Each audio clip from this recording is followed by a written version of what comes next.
ಇನ್ನು ಅಹಮದಾಬಾದ್ನಲ್ಲಿ ವಿಮಾನ ದುರಂತ ಪ್ರಕರಣದಲ್ಲಿ ಮಡಿದವರ ಸಂಖ್ಯೆ 275ಕ್ಕೆ ಏರಿಕೆಯಾಗಿದೆ. ನಿನ್ನೆ 265ಕ್ಕೆ ಇದ್ದಂತಹ ಸಂಖ್ಯೆ ಇವತ್ತಿಗೆ 275ಕ್ಕೆ ಏರಿಕೆಯಾಗಿದೆ. ಸಾವುಗಳ ಸಂಖ್ಯೆ ಮತ್ತಷ್ಟು ಹೆಚ್ಚಳವಾಗ್ತಾ ಇದೆ. ಇನ್ನು ಅವಶೇಷಗಳ ಅಡಿಯಲ್ಲಿ ಮತ್ತೊಂದು ಮೃತದೇಹ ಕೂಡ ಪತ್ತೆಯಾಗಿದೆ. ವಿಮಾನದ ಬಾಲದಲ್ಲಿ ಸಿಲುಕಿಕೊಂಡಿದ್ದಂತಹ ಒಂದು ಶವ ಹೊರತೆಗೆಯಲಾಗಿದೆ. ಪತ್ತೆಯಾದ ಮೃತದೇಹ ಗಗನ ಸಖಿಯದ್ದು ಅನ್ನುವಂತಹ ಒಂದು ಶಂಕೆ ವ್ಯಕ್ತವಾಗ್ತಾ ಇದೆ. ಮೆಡಿಕಲ್ ಕಾಲೇಜಿನ ಅವಶೇಷಗಳ ಅಡಿಯಲ್ಲಿ ಈ ಒಂದು ಶವ ಪತ್ತೆಯಾಗಿದೆ ಅನ್ನೋ ಮಾಹಿತಿ ಲಭ್ಯವಾಗ್ತಾ ಇದೆ. ಇನ್ನು ಮೃತಪಟ್ಟವರ DNA ಸಂಗ್ರಹಿಸುವಂತಹ ಕೆಲಸ ಈಗ ಮತ್ತಷ್ಟು ಚುರುಕುಗೊಳ್ತಾ ಇದೆ. ಈವರೆಗೆ 270ಕ್ಕೂ ಹೆಚ್ಚು ಮರಣೋತ್ತರ ಪರೀಕ್ಷೆ ಮಾಡಲಾಗಿದೆ. 230 ಜನರ DNA ಮಾದರಿಗಳನ್ನು ಸಂಗ್ರಹಣೆ ಮಾಡಲಾಗಿದೆ. ಮರಣೋತ್ತರ ಪರೀಕ್ಷೆ ಘಟಕದ ಸುತ್ತಲೂ ಇದೀಗ ನಿರ್ಬಂಧ ಕೂಡ ಹೇರಲಾಗಿದೆ. ಯಾರೊಬ್ಬರು ಅತ್ತ ಹೋಗದಂತೆ ನಿರ್ಬಂಧ ಹೇರಲಾಗಿದೆ. ಅವರ DNA ಸ್ಯಾಂಪಲ್ಗಳನ್ನು ಪಡೆದುಕೊಂಡು DNA ವರದಿಗಳನ್ನು ಸಿದ್ಧಪಡಿಸೋದಕ್ಕೆ ಅಂತ ಅಧಿಕಾರಿಗಳು ಇದೀಗ ಚುರುಕಾಗಿ ಕೆಲಸ ಮಾಡ್ತಾ ಇದ್ದಾರೆ. ಮತ್ತೊಂದೆಡೆ ಒಟ್ಟು 270 ಜನರ ಒಂದು ಮರಣೋತ್ತರ ಪರೀಕ್ಷೆ ಆಗಿದೆ ಅನ್ನೋ ಮಾಹಿತಿಗಳು ಕೂಡ ಲಭ್ಯವಾಗ್ತಾ ಇದೆ.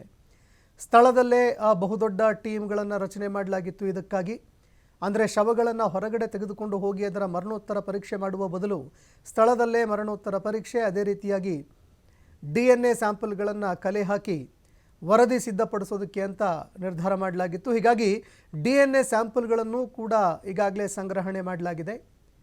ಇದರ ಜೊತೆಗೆ ಮರಣೋತ್ತರ ಪರೀಕ್ಷೆಗಳು ಕೂಡ ಇನ್ನೇನು ಮುಕ್ತಾಯ ಹಂತಕ್ಕೆ ಬರ್ತಾ ಇದೆ.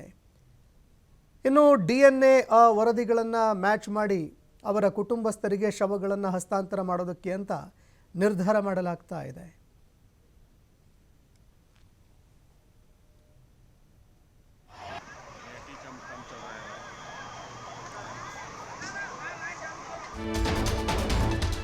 ಇನ್ನು ಗುಜರಾತ್ನಲ್ಲಿ ನಡೆದಂತಹ ಭೀಕರ ವಿಮಾನ ದುರಂತ ಪ್ರಕರಣದಲ್ಲಿ ಈವರೆಗೆ 35 ಮೃತದೇಹಗಳ ಗುರುತು ಪತ್ತೆಯಾಗಿದೆ. ಆ ಮೃತದೇಹಗಳು ಗುರುತೇ ಸಿಗದ ರೀತಿಯಲ್ಲಿ ಸುಟ್ಟು ಕರಕಲಾಗಿ ಹೋಗಿತ್ತು.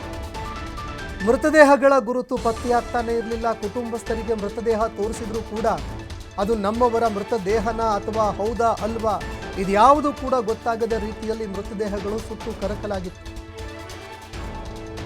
ಇದೀಗ ಒಟ್ಟು 35 ಮೃತದೇಹಗಳ ಗುರುತು ಪತ್ತೆಯಾಗಿದೆ. ಮೃತಪಟ್ಟವರ ಒಂದು DNA ಸ್ಯಾಂಪಲ್ಗಳನ್ನು ಪಡೆದುಕೊಂಡು DNA ವರದಿ ಸಿದ್ಧಪಡಿಸಲಾಗಿತ್ತು. ಅದೇ ರೀತಿಯಾಗಿ ಕುಟುಂಬಸ್ಥರ DNA ಮ್ಯಾಚ್ ಮಾಡಿ ಒಟ್ಟು 35 ಕುಟುಂಬಸ್ಥರಿಗೆ ಮೃತದೇಹಗಳನ್ನು ಹಸ್ತಾಂತರ ಮಾಡಲಾಗಿದೆ. ನಿನ್ನೆ 6 ದೇಹಗಳ ಮುಖ ಚಹರೆ ಮೂಲಕವಾಗಿ ಮಾಡಲಾಗಿತ್ತು. ಇವತ್ತು 29 ದೇಹಗಳನ್ನು ಪತ್ತೆ ಹಚ್ಚಿ ಕುಟುಂಬಸ್ಥರಿಗೆ ಹಸ್ತಾಂತರ ಮಾಡಲಾಗಿದೆ. ವೈದ್ಯಕೀಯ ಕ್ಯಾಂಪಸ್ನಲ್ಲಿ 33 ಜನರ ಸಾವಾಗಿರುವಂಥದ್ದು ಈಗ ದೃಢವಾಗಿದೆ. ಅಂದರೆ ಆ ವೈದ್ಯಕೀಯ ಕ್ಯಾಂಪಸ್ ಏನಿತ್ತು ಆ ಕ್ಯಾಂಪಸ್ನಲ್ಲಿ ಒಟ್ಟು 33 ಜನ ಸಾವನ್ನಪ್ಪಿರುವಂಥದ್ದು ಈವರೆಗೆ ದೃಢಪಟ್ಟಿದೆ. ಘಟನಾ ಸ್ಥಳದಲ್ಲಿ ಸಿಕ್ಕಂತಹ ಸತ್ತವರ 319 ದೇಹದ ಭಾಗಗಳನ್ನು DNAಗೆ ಟೆಸ್ಟ್ಗೆ ಒಳಪಡಿಸಲಾಗ್ತಾ ಇದೆ.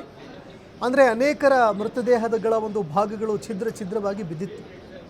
ಆ ದೇಹದ ಭಾಗಗಳನ್ನು DNA ಮಾದರಿ ಮೂಲಕವಾಗಿ ಪತ್ತೆ ಹಚ್ಚುವಂತಹ ಒಂದು ಕೆಲಸ ಮಾಡಲಾಗ್ತಾ ಇದೆ. DNA ಟೆಸ್ಟ್ ಮೂಲಕ ಸತ್ತವರ ಗುರುತು ಪತ್ತೆ ಮಾಡುವಂತಹ ಕಾರ್ಯ ನಡೀತಾ ಇದೆ. ಘಟನೆಯಲ್ಲಿ ಹಲವರು ಕಾಣೆಯಾಗಿರುವ ಬಗ್ಗೆಯೂ ಕೂಡ ವರದಿಯಾಗ್ತಾ ಇದೆ. ತಮ್ಮವರ ಮೃತದೇಹಗಳ ಒಂದು ಗುರುತು ಪತ್ತೆ ಹಚ್ಚೋದಕ್ಕೆ ಕುಟುಂಬಸ್ಥರು ಪರದಾಡ್ತಾ ಇದ್ದಾರೆ.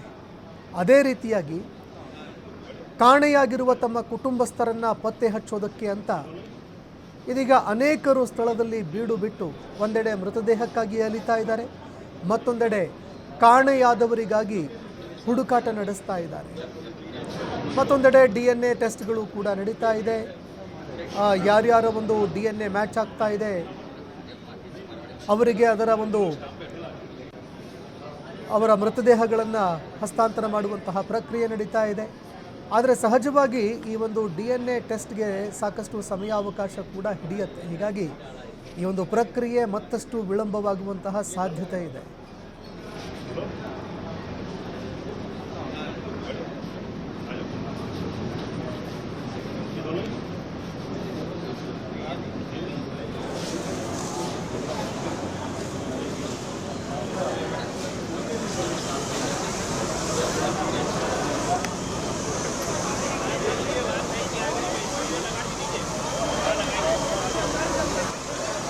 हाँ जी, वो मेरे साथ धर्मेश जी है और